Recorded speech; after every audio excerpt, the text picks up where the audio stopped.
Toastmaster, fellow Toastmasters and very welcome guests. Are you sitting comfortably? Then I will begin. Once upon a time there lived a woman who lived deep in the forest of her son. She relied on her son for company because they were very secluded and she was lonely. And one evening there was a big storm, a massive storm, which blew open the door with a bang! And she jumped with a start. And she said to her son, "I'm frightened. Please go and close the door." And he did so. And he asked her, "What's it like to be frightened?" And she went, "Well, it's like a fear. It just reaches up and it just grabs you." And he thought to himself, "How strange. What is this thing called fear? I vow to set out and I will explore the world until I find out what fear is." And he did. The very next morning, before his mother awoke, he ventured out of the house and out of the forest. He found a big mountain, as mountains tend to be, and he climbed it up, up, up, up, and he met a bloodthirsty band of robbers who looked very rough. So he went, "All right, lads, how are you?" And he walked up to them and sat down by the fire and said, "How are you doing?" And there was a bit of a silence, until finally the captain spoke. "Not even an iron band of violent men would dare come up here and sit with us. Who are you to be so bold?" "Oh, I'm just left my mother to try and find out what fear is. Can you show me?" "Fear is wherever we may be." The boy looked round. "I can't see any." Where is it?" The captain said, after sighing, "Take this pot and these ingredients and go down to the graveyard. Bake us a cake for our supper." Why not? The boy took the pot and he just skipped down the mountain whistling, went to the graveyard, fetched some firewood, made a fire, baked an amazing cake, and when it was all brown he took the cake and he put it on a stone to cool down and he started tidying up the fire when suddenly, out of one of the graves, a hand, a whole arm, stretched out and a voice said, "Is that cake for me?" He said, "Don't be ridiculous, food is for the living, not for the dead." And he took his spoon, he just spanked the hand on the back, picked up the cake and just danced back up the mountain whistling. He presented the cake to the captain. The captain asks, "Did you find fear?" The boy said, "No, I just sort of made a cake and this hand came up and I hit it with a spoon and just ran back up here and gave you the cake." The captain sighed. "There may be one more chance for you. Go back down to the graveyard, go further east until you find a pool." All right, and he did so. Went on his merry way down the mountain, went east, and he found a pool. And above the pool was a big swing. And on the swing was a young child, crying, alone, high up in the air. And just as he went to go and help, a young, beautiful maiden approached him. "Oh, please, please help me. He's trapped up there, and I can't reach him. Perhaps if you just come closer to the water, just come back here, and I can sit on your shoulders, and then I'll be able to reach him and rescue him."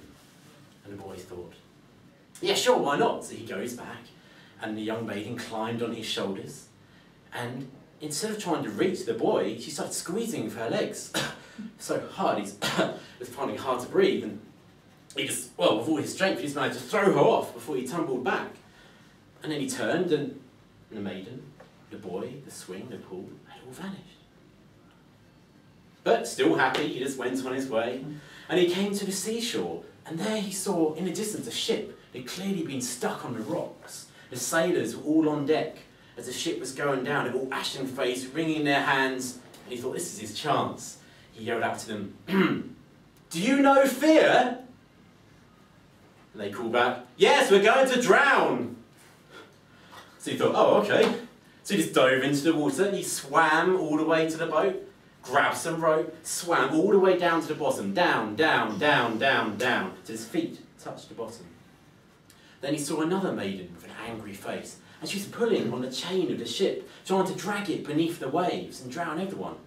So using both hands, he wrestled her away, took the rope, tied her to a stone, away from the chain, so she could do no more mischief, said, "Bye," and off he went. He just swam back up to the surface, back to the shore, put on his clothes, and went on his way. And he came to a glade where he decided to rest after all this. Where there's another pool there, and 3 beautiful, doves flew overhead, then turned back, and then dove straight into the pool. But when they emerged, they weren't doves anymore. They were 3 beautiful maidens, each of them holding a drinking goblet. They asked each other, "Who shall we toast?" One said, "Our drink to the youth who baked a cake. And when I reached my hand out of a grave, he showed no fear like most men. He just slapped me with a spoon and ran off." The second maiden, "Our drink to the youth. Then I tried strangling him with my bare legs. He just used all his strength and threw me off. He didn't show fear like most men." And finally, "Our drink to the youth. That when I was trying to drown everyone on that ship, he just came up to me, pulled me away and tied me to the bottom of the seabed. He didn't show fear like most men." The boy burst forward. "It's me! I'm the youth whose health you were drinking. But I still don't know fear. Can you help me?" They thought, and one of them said, "Yes. Go forth to the capital, and there you may find fear." "Cheers!" And so the boy danced on. He went to the capital, and it was really busy. It was packed. There were people everywhere filling the streets. They were hanging out at buildings, on top of buildings. He just had to work his way through the crowds. And he asked someone, "What has happened here? What's going on?" Someone told him, "The king is dead. We're trying to appoint a successor, so every morning we release a pigeon, a ceremonial pigeon from the rooftops. And whoever's head it lands on, they shall be king."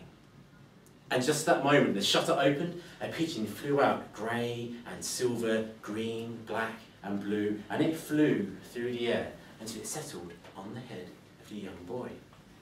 "The king!" the crowd cried. "The king!"